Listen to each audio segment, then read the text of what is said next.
Geger, Rasman Arif Nasution berencana akan melaporkan Hakim Pengadilan Negeri Bandung yang menangani perkara pra-peradilan Peggy Setiawan.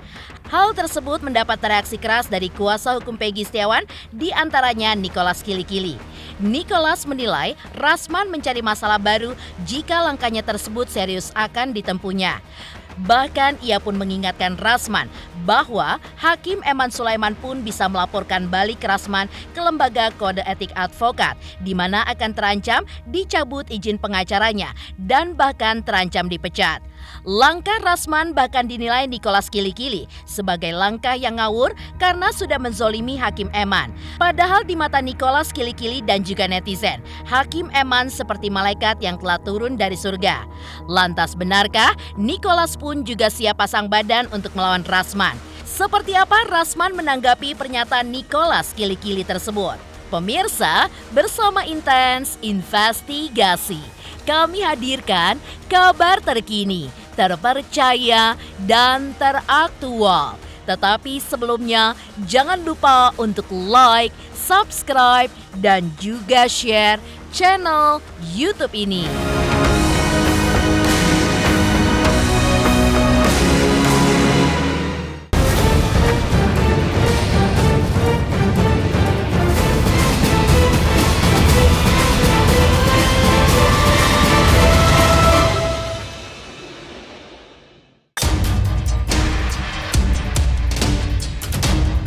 Putusan Hakim Tunggal Pengadilan Negeri Bandung Eman Sulaiman atas gugatan pra-peradilan dari Peggy Setiawan kini menuai pro dan kontra. Pihak yang kontra kini diantaranya adalah Rasman Arif Nasution. Ia pun menilai putusan Hakim Eman Sulaiman tidak logis dan kontraproduktif secara hukum. Karena itu, Rasman CS bahkan berencana untuk melaporkan Hakim Eman Sulaiman ke Komisi Yudisial dan ternyata rencana Rasman tersebut terdengar oleh pihak kuasa hukum Peggy Setiawan, di antaranya Nicholas Kilikili, yang memberikan ultimatum kepada Rasman agar jangan mencari masalah baru. Alasannya adalah karena sebelum sidang pra-peradilan digelar, pihak Peggy Setiawan justru sudah mendatangi Komisi Yudisial meminta untuk mengawal jalannya sidang pra-peradilan. Tak hanya ke Komisi Yudisial saja, ketika itu pihak Peggy Setiawan juga mendatangi institusi lainnya seperti Mahkamah Agung, Kejaksaan Agung, Menko Polhukam, dan juga Kompolnas. Selain itu, efek laporan Rasman tidak akan berpengaruh terhadap vonis atas Peggy Setiawan. Dari awal bahwa putusan Hakim Eman Sulaiman ini sangat-sangat tidak cermat dan tidak menyelesaikan masalah. Tidak menyelesaikan masalah. Ada 9 poin yang menjadi amar putusan. Dan dari 9 ini, saya sudah jelaskan dan saya pertegas lagi. Ada 2 yang sangat-sangat tidak menurut saya logik. Tidak logik dan kontraproduktif. Poin 5 ya, menyatakan tidak sah segala keputusan atau penetapan yang dikeluarkan lebih lanjut oleh termohon yang berkenaan dengan penetapan tersangka atas diri pemohon oleh termohon. Apa urusannya? Hakim Eman Sulaiman sudah mengunci putusan berikutnya. Menurut saya, putusan ini sangat tidak logik. Bahaya kalau kita membiarkan saja. Jadi saya kemarin sudah katakan, saya sudah rumuskan, membuatkan surat kita ke KY, surat kita ke Badan Pengawas Mahkamah Agung. Apakah kita boleh atau tidak, biarlah nanti dijawab. Tapi yang pasti sebagai warga negara, saya prihatin dengan putusan ini karena menurut saya putusan ini tidak menyelesaikan masalah, malah menimbulkan masalah baru. Apa itu? Bagaimana mungkin Saka Tatal? Bagaimana mungkin yang 5 orang lagi akan mengajukan PK? Saka Tatal itu 2020 sudah mengajukan gerasi. Gerasinya itu ditolak oleh Bapak Presiden Jokowi. Syarat gerasi mengakui perbuatan. Kalau sudah mengakui perbuatan, bagaimana mengajukan PK? Novum apa yang dipakai? Yang kedua, 5 orang yang akan mengajukan PK yang dipegang oleh DPR tadi itu juga akan mengajukan PK katanya. Tapi saya ingin beritahu saudara, 2017 mereka sudah mengajukan pra peradilan dan pra peradilan mereka ditolak. Tidak mengatakan bahwa salah tangkap, nggak ada. Yang ada disebut itu administrasi, tidak dipanggil 3 kali, calon tersangka dan lain. Tapi mengabulkan seluruhnya, seluruh rehabilitasi. Rehabilitasi siapa? Orang nggak disebut salah tangkap kok, proses yang salah itu. Masih kurang Iya, juga. iya, makanya saya kira Masih administrasi. ini hakim seperti kakak bilang untuk ultra kita, ya kan, melampaui kewenangannya. Itu yang akan juga kita ambil tindakan hukum untuk melaporkan. Saya mau beritahu bahwa sebaiknya jangan cari masalah lah, jangan cari masalah baru lagi, karena sebelum kami ajukan pra peradilan, kami itu sudah datangi komisi yudisial, minta supaya komisi yudisial itu mengawasi jalannya persidangan ini.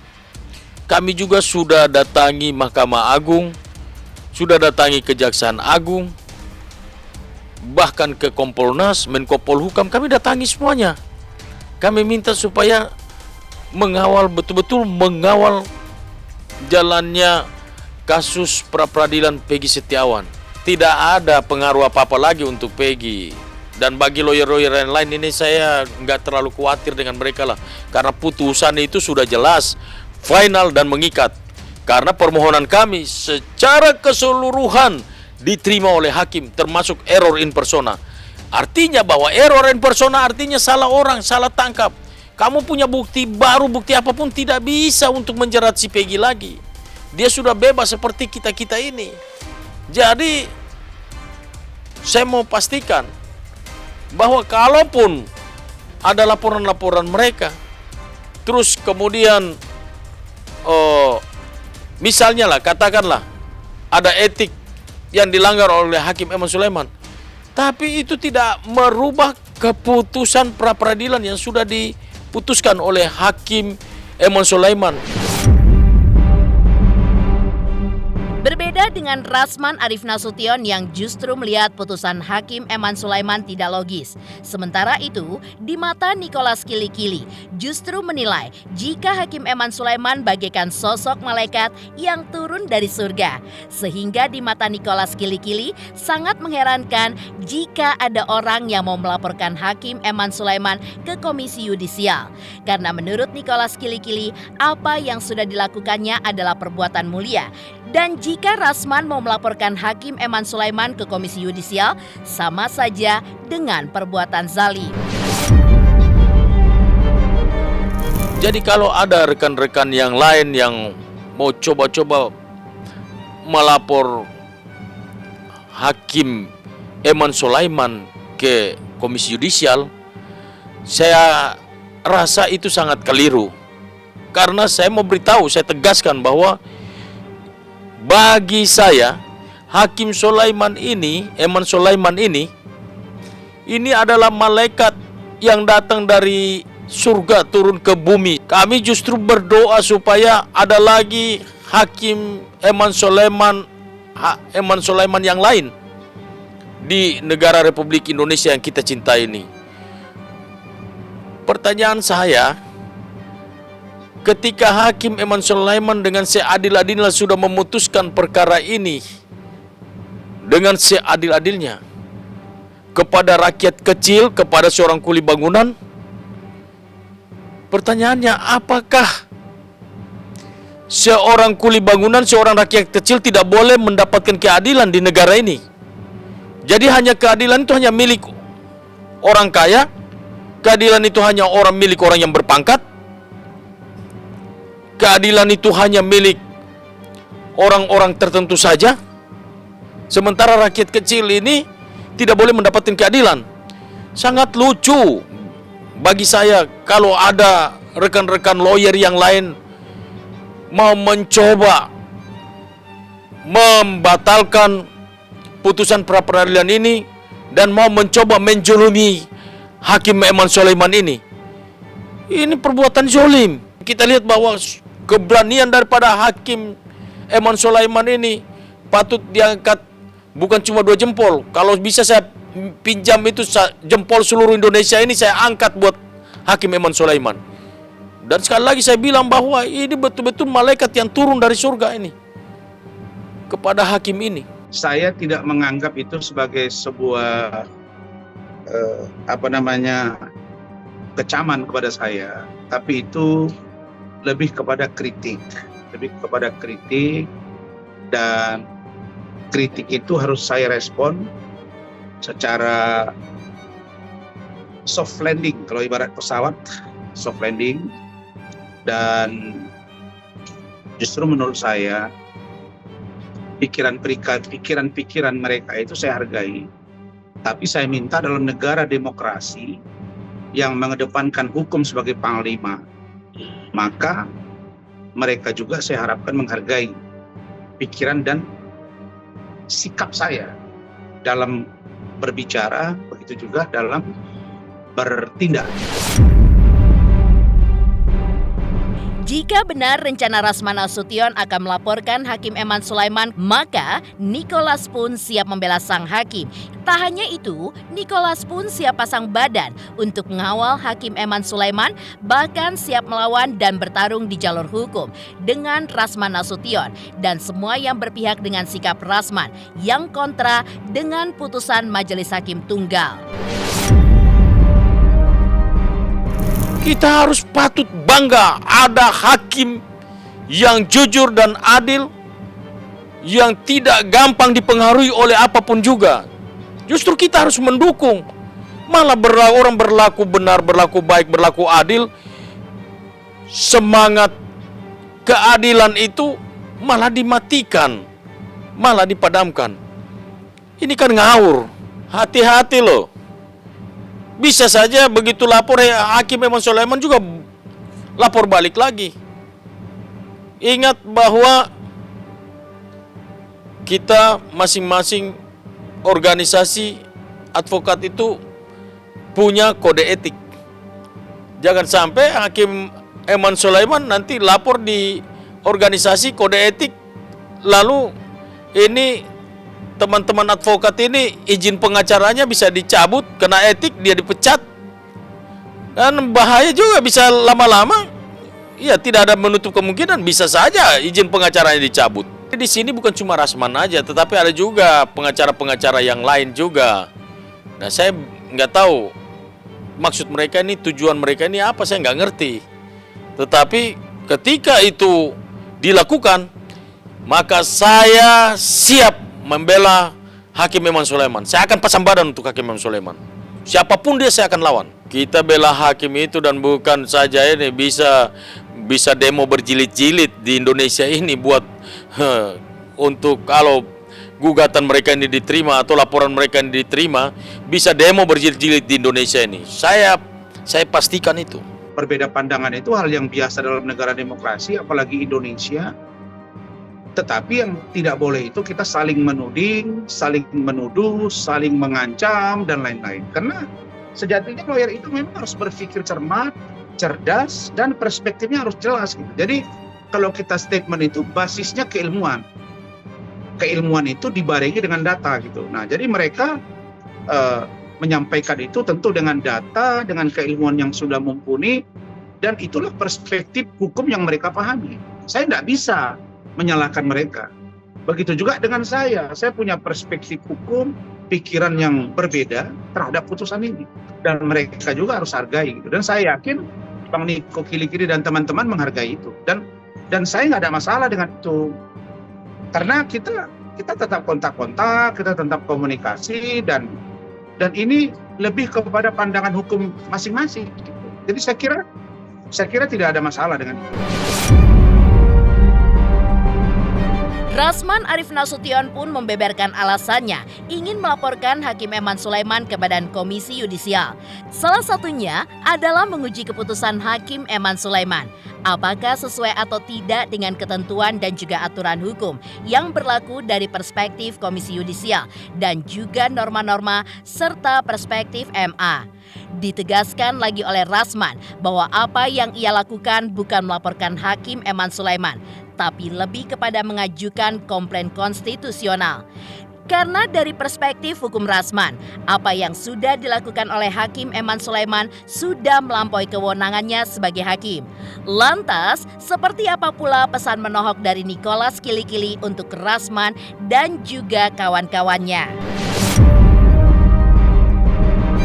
Kalau menurut saya, putusan Hakim Eman Sulaiman ini justru menambah potensi masalah baru, dan itu terjadi sekarang. Terjadi itu maksud saya sekarang ini kontraproduktif, kontroversial. Ada yang menyayangkan putusan ini, kan bukan saya saja. Ada Pak Fredrik Yunadi, ada Ibu Elsa Sarip, ya, ada teman-teman yang lain yang juga mengkritisi tentang Hakim Eman Sulaiman. Ingat ya, saya sampaikan melalui akun YouTube investigasi ini, bahwa saya tidak dalam rangka melaporkan Hakim Eman Sulaiman dalam perspektif yang negatif. Melaporkan itu kan karena dia mungkin melakukan kejahatan. Tidak. Saya dan tim menguji, ingat ya, saya menguji putusan ini.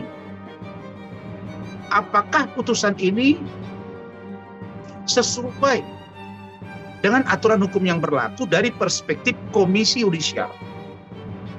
Apakah putusan ini juga sesuai dari perspektif penerapan hukum yang dilakukan dengan norma-norma dari perspektif Mahkamah Agung?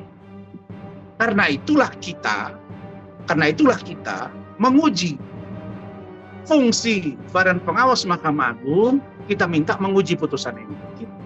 Kita lebih pada sikap menguji. Kita lebih pada sikap memohon. Bukan melaporkan dalam perspektif yang negatif, bukan. Bukan karena dia melakukan perbuatan pidana, pembunuhan, pengancaman, penganiayaan, korupsi, bukan. Nah, ini lebih pada perspektif konstitusional komplain. Karena efek dari putusan ini, menurut pandangan saya dan teman-teman saya, itu justru tidak sesuai dengan apa yang sesungguhnya kami harapkan. Sebenarnya saya kan orang yang mendukung dilakukan pra-peradilan supaya diuji. Hanya saja putusan dari Hakim Eman Sulaiman itu menurut perspektif hukum yang saya pahami itu melampaui kewenangannya. Saya pesankan kepada semua adinda saya Rasman yang saya sayangi dan rekan-rekan lawyer yang lain, tolong stop, jangan dilanjutin. Karena Hakim Eman Sulaiman saat ini betul-betul sedang menegakkan keadilan di Republik ini. Ini kita patut bangga. Kita patut berikan apresiasi terhadap Hakim Eman Sulaiman. Dan kita berterima kasih bahwa hari ini kita sudah dipertontonkan dengan suatu peradilan yang adil, jujur, dan transparan. Harusnya kita menjaga marwah ini, bukan kita menghancurkan. Nicholas Kilikili siap hadapi rencana Rasman Nasution yang ingin melaporkan Hakim Eman Sulaiman. Lantas, benarkah pula Farhad Abbas justru mengecam langkah Rasman tersebut? Pemirsa Intens Investigasi, jangan lupa saksikan terus Intens Investigasi. Dan pastikan jangan lupa untuk like, subscribe, share, dan komen.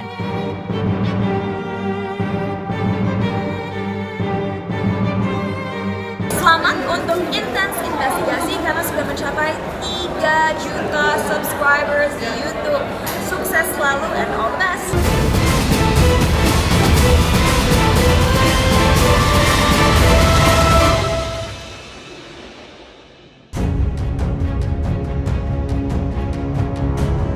Putusan Hakim Tunggal Eman Sulaiman yang mengabulkan gugatan pra-peradilan Peggy Setiawan dengan membebaskannya dari jerat hukum, kini menuai pro kontra di kalangan praktisi hukum.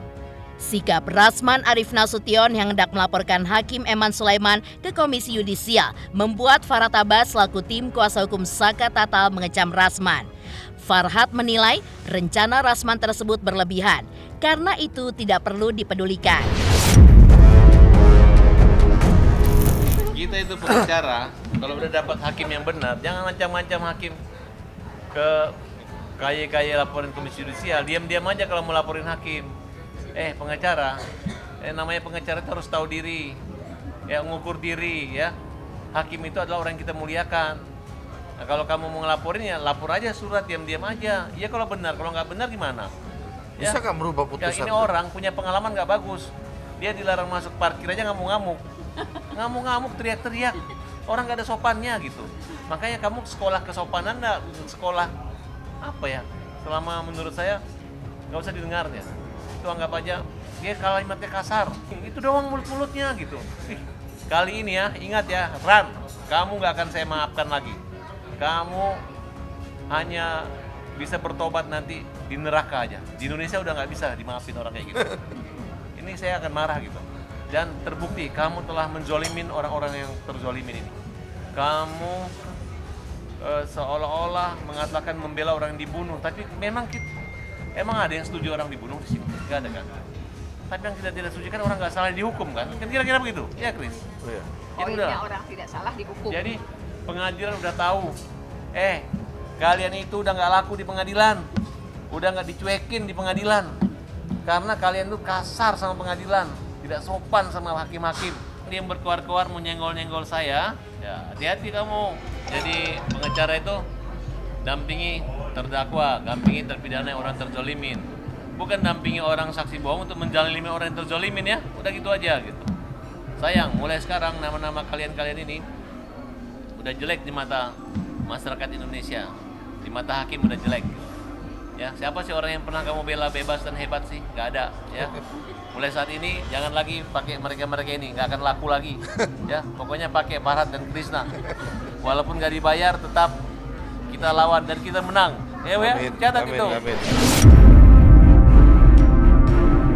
Di sisi lain, Rasman Nasution juga menanggapi respon Farhad Abbas atas pernyataannya tersebut. Di balik pernyataan Farhad Abbas, Rasman menduga ada rasa iri hati dan dengki kepadanya. Karena itu, apapun pendapat Farhad, Rasman pun mengaku tidak mempedulikannya. Karena di mata Rasman, Farhad bukanlah siapa-siapa. Dan Rasman pun juga menagih janji Farhad sebelumnya yang belum ditepatinya. Hidup ini ya, kalau kita jadi lawyer, jangan iri sama orang. Jangan hasad, jangan dengki sama orang. Kalau you mau menghambat karir orang, kau berhadapan dengan takdir dari Allah. Kalau kau menguji kemampuan orang, dia gesit, artinya dia punya prinsip hidup yang jelas. Itu saja, jadi saya nggak mau dengar kalau dari Farhad, I don't care. Saya tidak peduli. Karena dia bukan siapa-siapa di mata saya. Pesan saya buat Farhad Abbas, Farhad, kau ini harusnya sudah malu ke saya. Karena kau dulu cuap-cuap kan di mana-mana, pergi ke TV ini, pergi ke podcast ini, terlalu bersemangat untuk menjatuhkan Rasman. Faktanya Rasman hari ini Allah angkat derajatnya, dan saya masih ingat tuh, tanya kalian Farhad. Dulu dia bilang, kalau Rasman bisa membuktikan bahwa Rasman pengacara Bapak Komjen Pol Buni Gunawan, maka saya akan berenang dari Jakarta ke Makassar, atau saya buka baju jalan kaki dari Jakarta ke Makassar. Coba tagih itu. Harus hidupnya harus tahu malu, tahu apa yang kita ucapkan ke orang, dan jangan pancing-pancing lagi. Kalau udah kalah aja. Gitu loh. Emang berat banget ya jadi seorang yang mengakui kemampuan orang lain. Janganlah. Anda senggol saya kiri dan kanan, saya berkembang terus. Mengejutkan, tanggapan dari Farhad Abbas mengenai rencana Rasman yang ingin melaporkan Hakim Eman Sulaiman ke Komisi Yudisial terkait putusan terhadap Peggy Setiawan. Lantas, seperti apa pula tanggapan Mayor TNI Purnawirawan Marwan Iswandi selaku kuasa hukum Peggy Setiawan atas sikap Rasman yang akan melaporkan Hakim Eman Sulaiman ke Komisi Yudisial? Pemirsa Intens Investigasi, jangan lupa saksikan terus Intens Investigasi. Dan pastikan jangan lupa untuk like, subscribe, share, dan komen. Selamat untuk Intens Investigasi 3 juta subscriber, luar biasa sekali 3 juta. Ya pokoknya semakin sukses lah dan bisa menghadirkan sesuatu yang memang baik untuk diperlihatkan.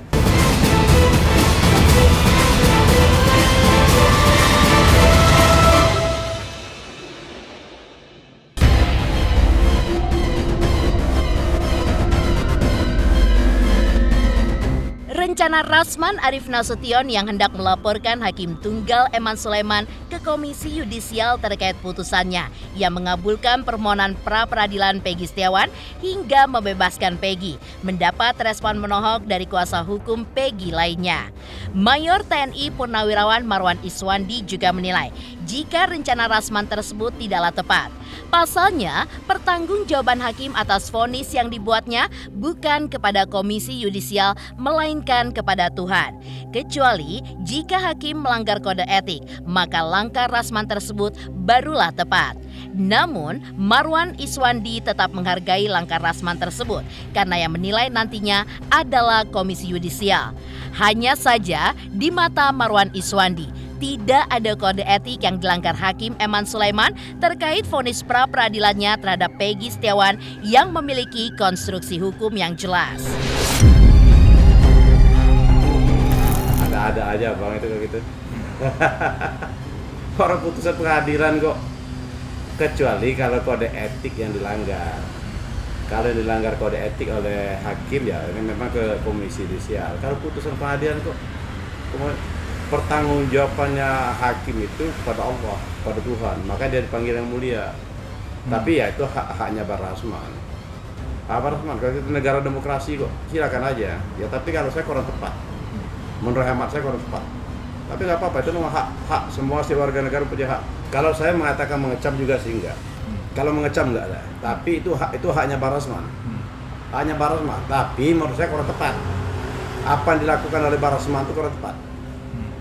Kalau mengecam enggak ya, namanya demokrasi kok, masalah diterima atau tidak diterima oleh Komisi Yudisial itu kan urusan Komisi Yudisial. Memang haknya Pak Rasman, enggak jadi masalah.